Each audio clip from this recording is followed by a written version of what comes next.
So once upon a time, in the Dark Ages, they had this sort of sciencey thing called alchemy. And a bunch of people basically tried to turn lead into gold, like worthless metal into gold. Well, it didn't work out, obviously. Turns out you can't turn one thing into another. But in reality, you can. Because money is basically, especially fiat money, paper and ink, worthless paper, worthless ink combined, and you turn it into money. You turn it into gold. It's amazing. And these days, like I said in the previous video, you don't even need the paper and the ink. You just press a button, poof, more money. It's amazing. And they've been doing it at an accelerated rate. It always used to be pretty weird, but these days, I mean, we're getting into next level clown world levels of money printing. Now, here's an interesting question for you. Let's say I'm the guy in charge of money printing. Like I'm the boss of the central bank or the boss of the money printing facility, right? I decide how much money gets made to an extent. Wouldn't that make me almost all powerful? Because really, like if you look at politicians, I hope I'm not saying anything too controversial, but politicians aren't exactly known for having massive integrity. But people in general, like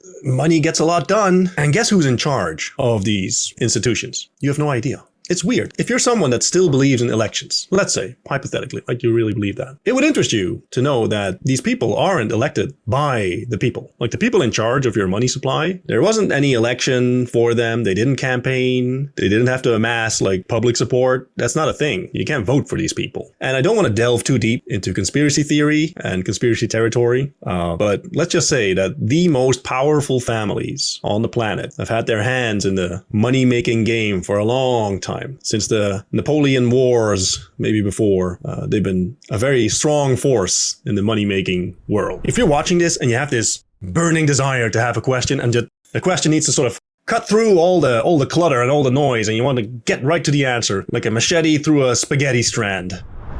Yeah, something like that. Well, you can do that. We have regular AMAs, like Ask Me Anything, in the personal finance chat, where you can ask me really anything. It can be about money. It's an Ask Me Anything. So you can ask me anything. And I'll do my absolute best to get back to you with an answer live during the recording. So make sure you regularly attend the AMAs in the PF chat. For now, just understand that the people that are making the money are not elected officials. You have no control over that. They're very powerful people. Let me switch gears to an extent for a second. Most people know that governments sort of run on debt. Like, I don't care which country you live in, chances are very good that there's a deficit. Now, if there's one thing that politicians love, except for power, it's to promise free stuff, because that's how you get votes, right? This has been the way since Caesar was emperor, right? And before, like if you promise free stuff, people tend to vote for you. It's great. It's amazing. They subsidize all sorts of stuff. Well, we saw it with the COVID checks, right? There's, they throw money at things and it's great. Like everyone loves to get free money, which is sort of weird because if you and I, let's say you and I have a household together, right? And we're like minus $100,000. And we decide one day,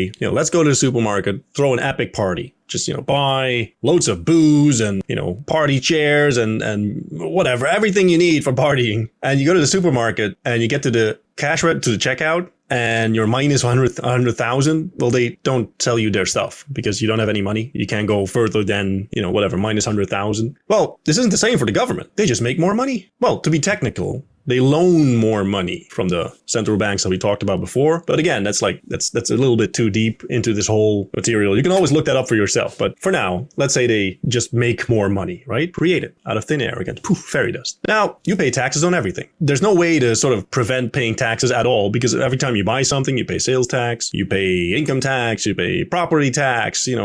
Every turn, like every move you make, you get taxed. But there's one type of tax that people generally don't see as tax, even though it really is, and that's not talked about at all. And we've sort of touched on it previously, but it's inflation. If you print unlimited money, if you make money without like any limits, inflation will rise because money will keep becoming worth less until it becomes worthless. And what's interesting is that politicians always campaign with a variation of, I understand your struggles. I want to alleviate your struggles. I want to give you free stuff, or I want to solve some problem that is going to take a lot of money, and I will give you this money, or I will get this done. And usually they'll add like something like, yeah, we should tax the rich and tax the evil corporations and make them pay their fair share. And this is how we're going to finance it, which is absolute bullshit. bullshit. I'm sorry to tell you, but that's not a thing.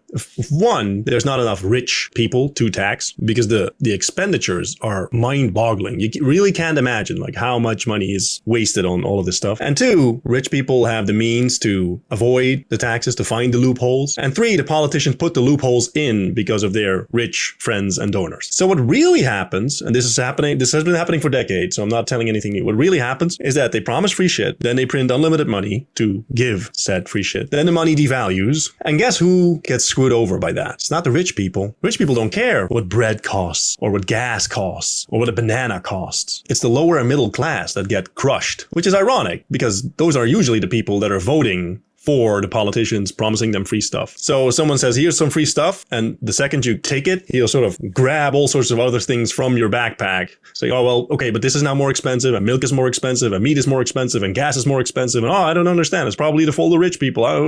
Whatever. And this is an eternal cycle. And it was bad in the past. It's gotten way worse recently. There's a massive like inflation wave coming because it's out of control. Like the deficits are out of control, promises are out of control, the free shit is out of control, and there's less economic literacy than ever. So people actually believe that free things for the government is a thing, which it isn't. Government doesn't create anything. Two things you can do. One is hope that people will massively become economically literate and they'll stop voting for people that promise them free stuff, and we'll enter a new golden age as a civilization. That's one. It's unlikely. Let me just be cynical here, but that's never going to happen. People are going to keep voting for the people that promise them free stuff. Two is that you solve this for your own personal situation, making the world a little bit better, and that's exactly what I'm going to tell you in the next video.